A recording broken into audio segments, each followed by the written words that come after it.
Good afternoon. Good afternoon. It was this, it wasn't you.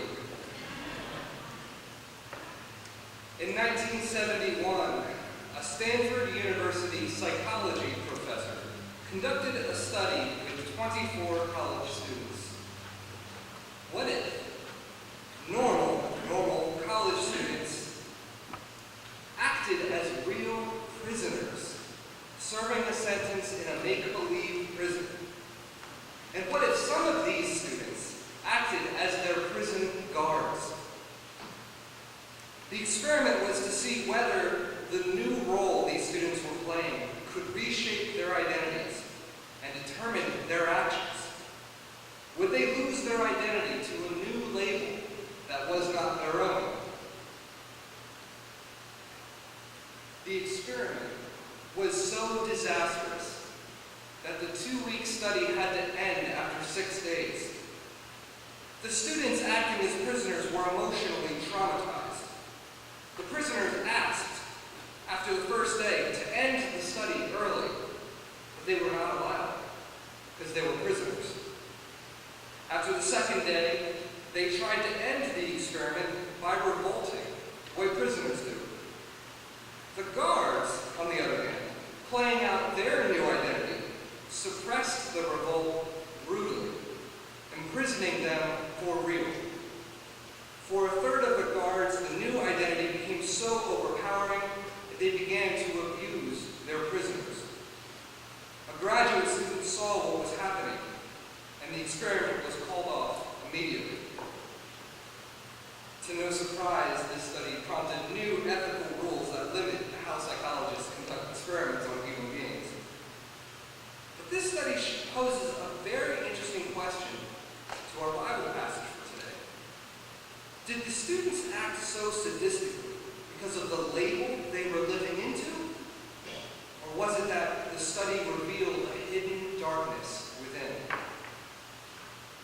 Although the study has its own conclusions, it draws our attention to the power of sin when we live out identities that are not in Christ.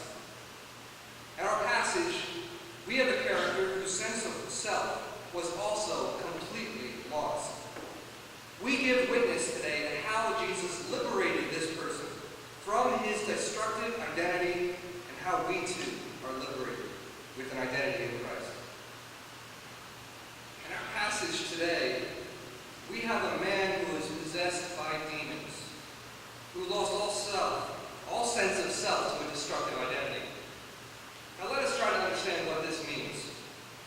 It is true that in the ancient world, they did not know anything about modern medicine, so if someone were sick, they did not think about biological viruses or mental illness, but that it was an attack by evil forces.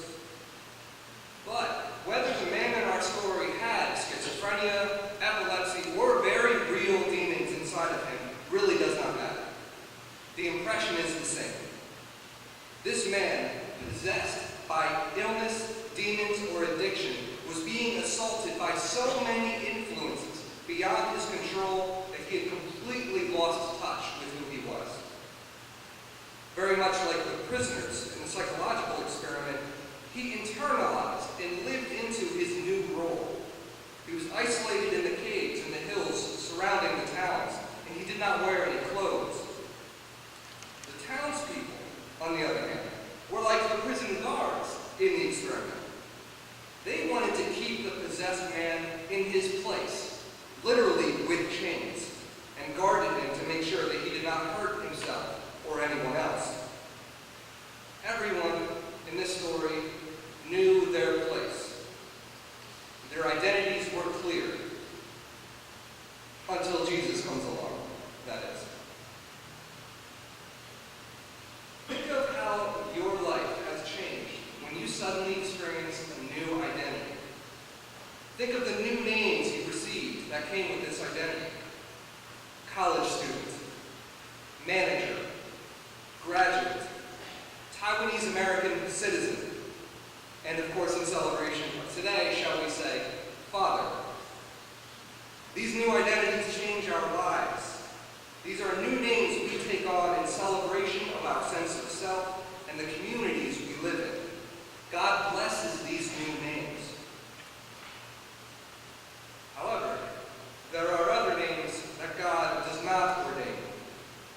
These are the names that others force on us, the names we cannot help. When our lives spiral out of control, when our identities slip away from us, when we are possessed by demons, by our addictions, by our problems, we can forget who we are. This is the first question Jesus asks the possessed man in the passage. Jesus, the all-knowing, the telepathic, already knows us inside and out. The first thing he asks is, what is your name? What is your identity? Who are you? Now let's pause. How would you answer that? And I do not mean the name you were given. When Jesus stands before you and asks, who are you? What do you say your name is? Is there another name you may have been calling yourself? Is your name stress? Are you anger? Is your name fear? Have you ever called yourself failure?